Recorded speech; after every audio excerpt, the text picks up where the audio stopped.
Здравейте, мили хора от нашия влог. В момента сме на корейски ден в Белгия. Корейски фестивал, кимчи фестивал. Сега ще ви покажа. Ето тук сме с Ивчето. И в момента си избираме книги. Тук са книгите. Free books. И тук продължаваме напред.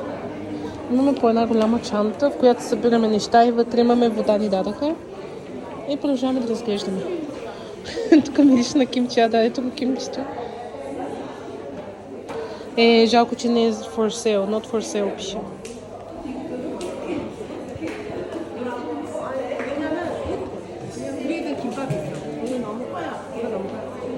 Вие няма да се опиташ? От кимчето. Ето сега ще се опитам от кимчето. Изглежда страхотно, много вкусно, вау. После ще ви кажа мнението си. Ето десертчето. И така, тук виждате още няколко такива техни много типични корейски десерти.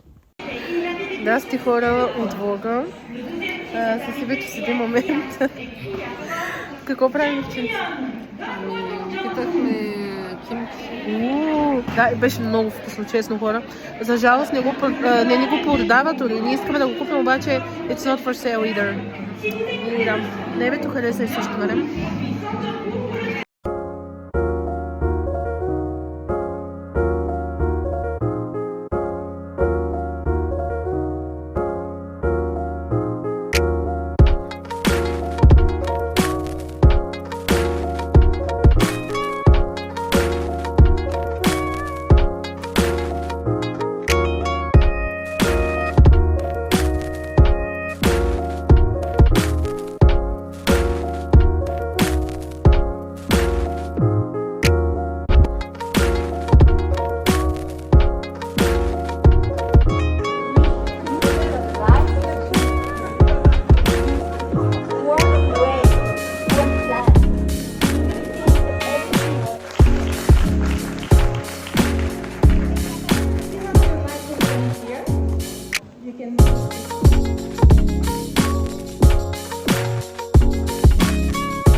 The cameras and everything, and filmed by KBS World, Korean Broadcasting World, and this filming will be broadcasted in December. So, fish sauce, no fish sauce. No, in this. Ето как да сте по-направи. Ето който кимчи даже го загърна. Супер ти се получи. Благодаря. Ще видя по-късно на Евчето и жената ни препоръча да го сложим в хладилника чак вторник сутринта и ще се ферментира. Е по-хубаво да стои на стайна температура. Така че беше много интересно, наистина. Нямаме търпение да го видим.